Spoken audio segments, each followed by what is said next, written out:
Hi, folks. It's now just Bill and Jonathan. Thank you so much for joining us on the Passive Wealth Show. I am Bill Fairman. This is Jonathan Davis.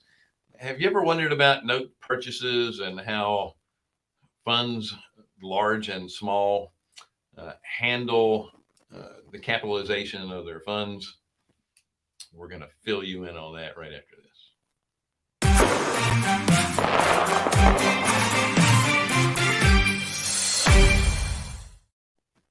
Reminds me of the old Spider-Man show. Does. No, no, no. Well, it's like That the was pow, the pop, the yeah, that was Batman. Sorry, kaboom. Yeah. Batman. Yeah. Again, Bill Fairman, Jonathan Davis, Carolina Capital Management. We are lenders in the Southeast.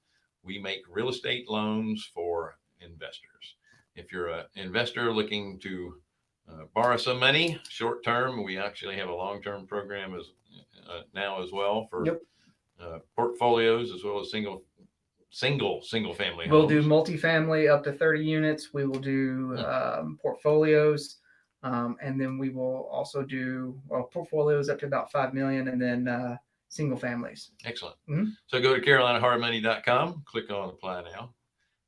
If you're a passive investor looking for passive returns, go to the accredited investor tab and click that on. Don't forget to like, share, subscribe, follow us, all that good stuff. Hit the bell. Oh yeah, forgot about the bell. Also, we have a comment section on the right side of the screen, the way I'm looking at it, or underneath, depending on the platform that you're on. We're always happy to answer any questions or chat back and forth with you.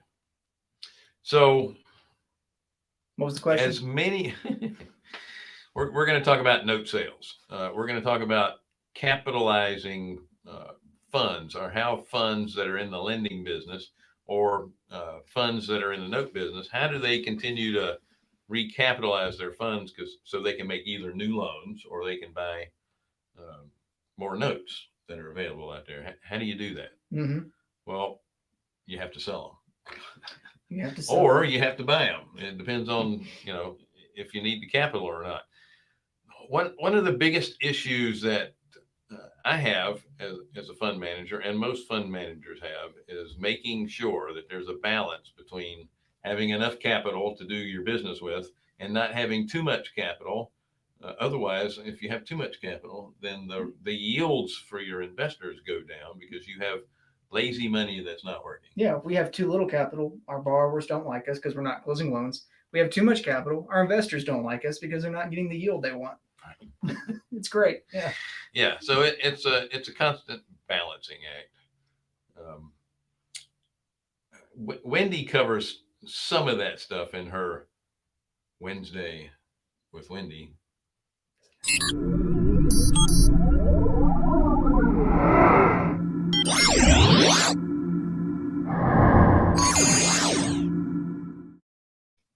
Don't forget to click the link to schedule a time to talk with Wendy. She does mentoring on most anything real estate investing related. By the way, she's really good with the short term rentals. Yeah. As well. Mm-hmm. Go ahead. Oh, so what we wanted to talk about is, so when you're like an origination fund, you are either a balance sheet originator or you sell off all that you do. Now, we are kind of the hybrid between the two.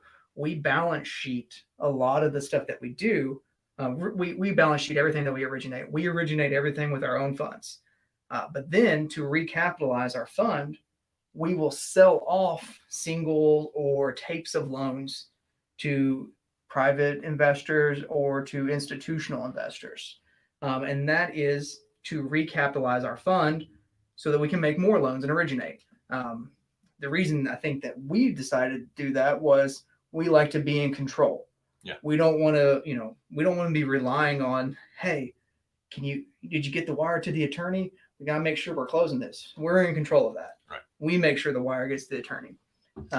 Well, you really, I believe you're in a better position if you have the ability to move some of the portfolio. And why is that? Mm-hmm. Well, if all the capital is yours, you're you are always going to run into situations where you either don't have enough to make loans with, Mm-hmm. or you have too much capital sitting around not working. If you originate a decent amount of loans, or you're picking up, let's say, existing notes, and you're always in need of additional capital, you're always going to be in a better position because you can continually turn the portfolio that you have. Mm-hmm. You're never going to have to worry about having too much capital, Yeah. and you have the ability to. First of all, most people that are buying individual notes are not accredited investors. Not everybody is an accredited investor. Yeah. This gives us and other funds the opportunity to allow people that are not accredited investors to purchase these notes and still have an opportunity to get into what it is that we're doing in our funds. Correct. And a lot of people have self-directed IRAs, and they don't want to go through the taxing process of underwriting a loan, originating a loan, and all that goes with it. They just want to purchase it and put it in their IRA. Yeah. So they could be accredited, they could not, but an IRA is a great tool for buying notes. Now, in our particular arena, we're doing short-term loans with construction. Now, if you're buying an individual loans, you don't want to get into the collecting of payments and then doing the draws and all that stuff. You want somebody else to handle that, so you want a servicer, which that's what we're doing.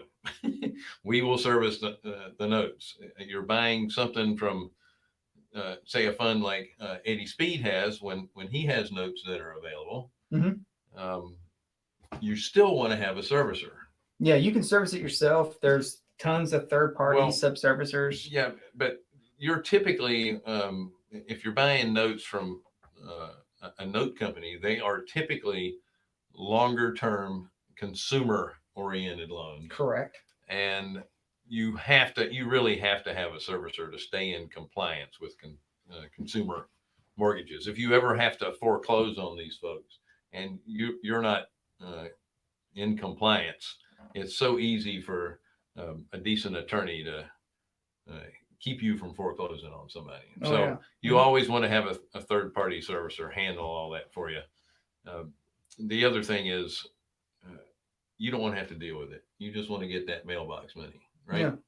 And this having a third-party servicer allows you the ability now to sell those notes off later. So let's say, for example, you want a certain amount of cash flow.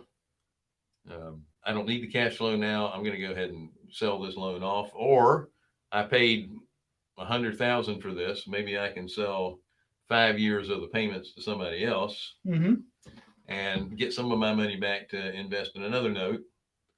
And after that 5 years, then you start getting the payments. You still need a servicer to do that. That way, the consumer really doesn't see any change. They're still sending their payment to the same place.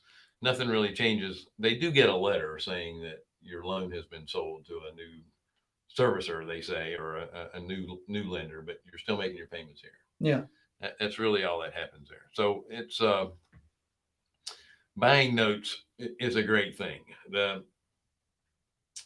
If you want higher returns or higher yields, you're typically going to do the shorter term notes. Yeah, correct. Now you can get higher yields on a longer term if you're buying them at a discount. Right. So, there are distress notes. There's even, scratch and dent notes. There's a whole assortment of them out there. And by the way, if you're buying a really small note, let's say it's a $20,000 note, it only takes, it's not really hard to get a nice yield at a discount because all you have to do is lower the note amount by $1,000 and you can jack your yield way up.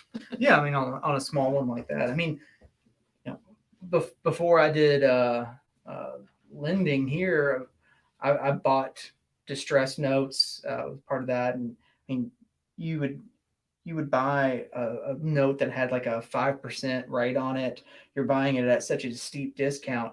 If you got that thing performing again, I mean, your cash on cash and your return was like 12 to 20% based on what you're buying it on. So there are opportunities. Now, I'll take this moment to say, for everyone who started at the when COVID hit in what I guess more or less March, April 2020. Um, I saw so many people starting distressed debt funds, Yeah. and the product just still isn't quite there. So Yes. they're You have to be patient. you have to be patient on that. But yeah, I mean, will the product come? Probably it will. When? That's the question. Yeah. Yeah. So I worked for a very large commercial lender before the crash, Mhm. and they had, as soon as everything started going down, they had already started a fund for purchasing distressed assets. Exactly. Yep. And it took them several years before they actually started purchasing any assets. And, Yeah. Well, because in that scenario, that's the 2008 we're talking about. The courts were just overwhelmed Yeah. with the mass amounts of foreclosures. Could that be the case? This time, maybe. I don't know. I mean, we have to wait to see when the funding and I guess the moratorium on all these things starts to taper off, and then who's left able to afford their home, who's not. Well, I also want to mention that it's just not individuals that buy existing loans. Mhm. There's a lot of institutional investors that are out there buying notes. You have hard money companies out there that Jonathan was mentioning that they actually don't fund the loans themselves. Most of them out there don't fund the loans themselves. Yeah. So it's what we call in the business table funding, whereas they're closing it in their name, but the person that they're selling it to is actually sending the funds to the attorney's office. Yeah, they're not even selling it to them. So if they're And- table funding, it's typically it's Yeah, done on a white label. It's like being a mortgage broker, Yeah. so to speak. But it's closing in your name, and as soon as the thing closes, it's being transferred over to the person that actually funded it. Yeah. And They won't have loans to sell you. The broker doesn't have control. Yeah. And that was one of the things I hated about being in the mortgage broker business. We had a variety of different programs that we offered, which was good, but at the same time, you didn't have control. Things didn't always work out, and you always heard those horror stories about somebody buying a house and they're out there at the attorney's office with their U-Haul truck full of furniture ready to move in, and then the loan doesn't close. Yep, exactly. Yeah. That's not very good, especially on a Friday. Yeah. Well, there, like you said, there's different tiers. Like we have our own fund, we originate the loans, and then we can sell those off. Right. We can sell them off to institutional investors or hedge funds. Sometimes they aggregate them and securitize them. Sometimes they're just holding it as a different asset on their books to offset some other underperforming things that they have. And what Jonathan means by securitizing them, they're basically selling them to other Wall Street investors. Yeah. Well, so if to give you a peek under the hood, we sell the loan to them, and they take a reduced rate on that loan. We keep a yield spread on it. Then they aggregate a bunch of those loans that they're buying from a whole bunch of different places, and then they securitize those and they sell those at a premium to somebody else.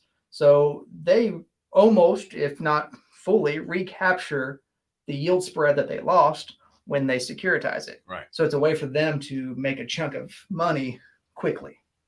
And some of you may be wondering, well, why don't we just sell everything to the institutional investors? Why are we bothering selling them to individuals? Because before you get there, we sell to institutions or hedge funds at a much lower rate than we sell to our one-off investors. That we call them one-off because usually they take one loan.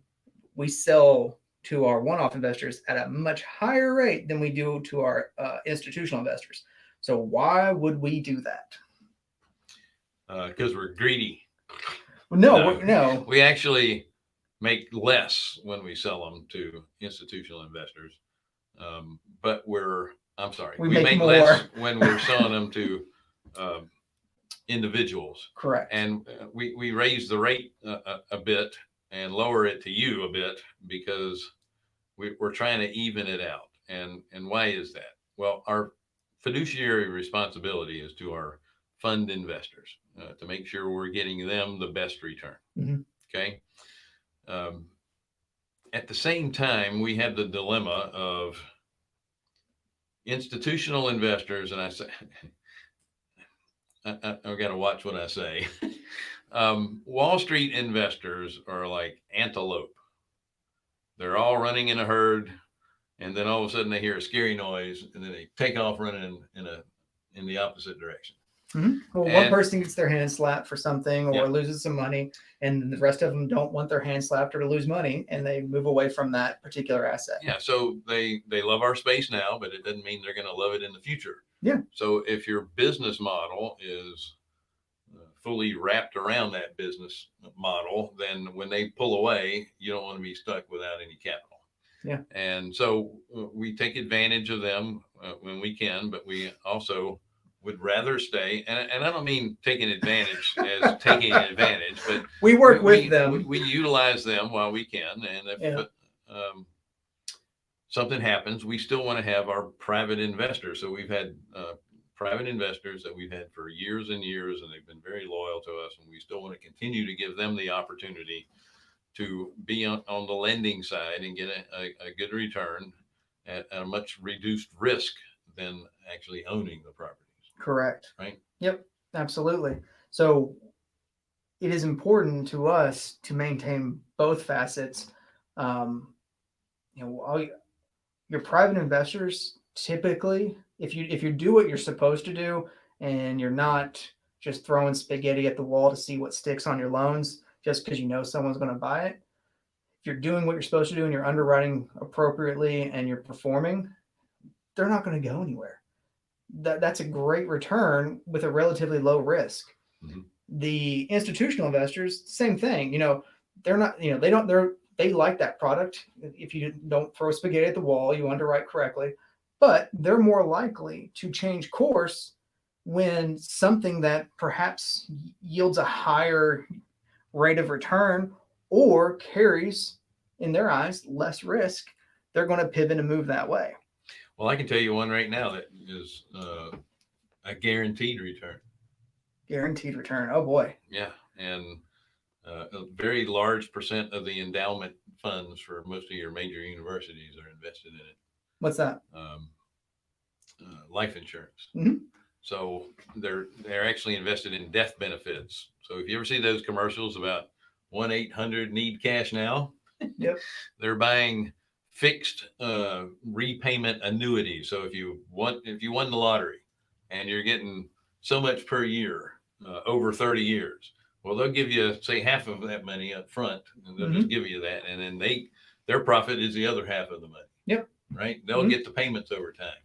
Death benefits, if you have an insurance policy that you no longer want to pay premiums on, they will buy that policy for some of the cash value, and they will continue to make the premiums. And when you pass away, they're going to get, they're the beneficiary now. Mm-hmm. And let's say if you find out that you're terminally ill and you want to go ahead and, cash that out, that's another thing. Yeah.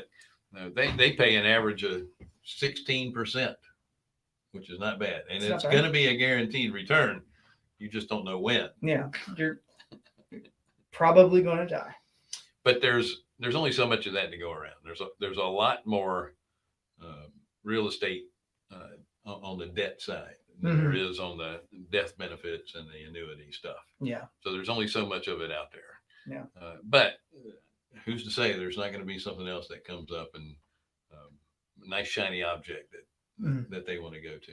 Yeah. And, to kind of as pivot off this, if you all are interested in buying notes but you don't understand the process or the documentation that goes with it, if you all would be interested, I would be just fine to put together a 30-minute to an hour kind of presentation on what are all the documents, what do they mean, what do they do, how do they work together? Because in our loan packages, I think we end up with somewhere around 12 to 15 different documents. Sure. Depending on what we're doing. Sometimes it could be closer to 20 if it's a more complex deal. Now, if you're buying like conventional loans, even on the like, especially on the commercial side, it can get really wonky. Like you can get into like splitters and spreaders, and you can get into all kinds of stuff. Yeah. So there's a lot to it, and understanding those things will help you make the best return on your money, because there's no surprises, or there's fewer surprises. There's always going to be a surprise. Also, at the same time, you can do these loans on your own. You could lend directly to a person, Mm-hmm. but they're typically going to be short term. And again, if you don't have an extensive network, your money may be sitting there waiting around, and you need companies like ours that you can go ahead and pick up a note or two from to keep that lazy money working. Yeah, I mean, because you want to do it on your own, but like, do you know what documents? Like, oh, you just need a note and a mortgage, you're fine. Yeah. It's like, well, do you? Is it a business purpose loan? Are you lending to an LLC? Does that person you lend it to end up moving into that property, and now you can't get them out? And they say, hey, it's not a business purpose loan. I can live here. Right. Then you didn't have a business purpose affidavit. You didn't have the things that you needed to protect yourself. Yeah. So we'll put together a webinar type presentation, more educational type presentation, to go over all that. You can also schedule an appointment for Wednesday with Wendy.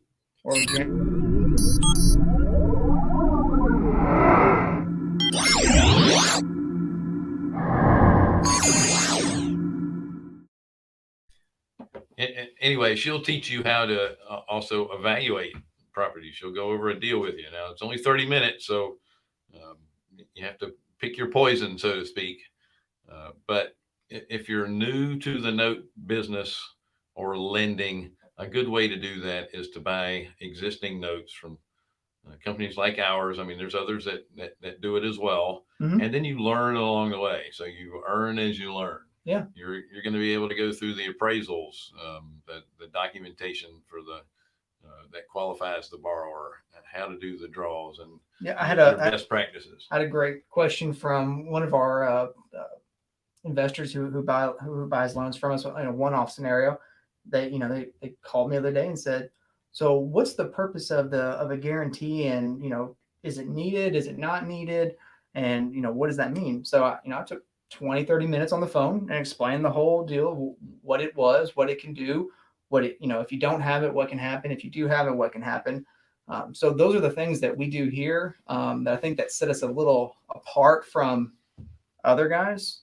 You can actually call me or Wendy or Bill, and you can ask a question, and we can spend 20-30 minutes walking you through it. Absolutely. Yeah. We're happy to do it. One of the things you have to make sure, if you do these things on your own, is, and it's always good, you always want to have a relationship with that borrower. Everything is about relationships. Mm-hmm. The problem with any relationships is sometime, if you've been doing it too long, you let that person get away with stuff you normally wouldn't, with folks that you have been doing business with. My point is, always stick to your guidelines. Don't deviate from them unless there's circumstances that make up for it somewhere else. Documentation is only needed when something goes wrong. So always make sure you have, like, if it's going great. We don't need to refer back to the docs.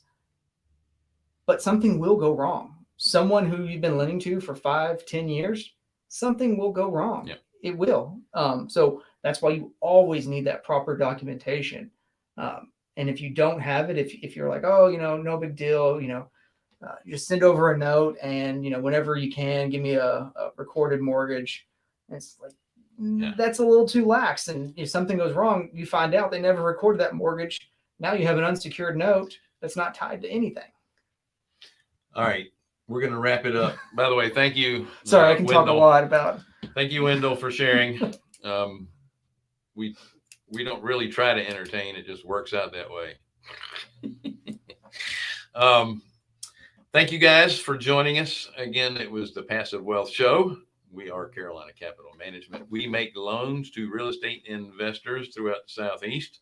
If you're interested in borrowing money, go to the carolinahardmoney.com and then click on the what is it? Apply Now tab. Apply. Scott keeps throwing stuff in there, and I keeps throwing me off because he says you guys are smart, and apparently I'm proving that we're not. Where was I? Oh, if you're an accredited investor and you're looking for passive returns, hit the accredited investor tab. Don't forget to like, share, subscribe, hit the bell, and have a wonderful week. We will see you next Thursday.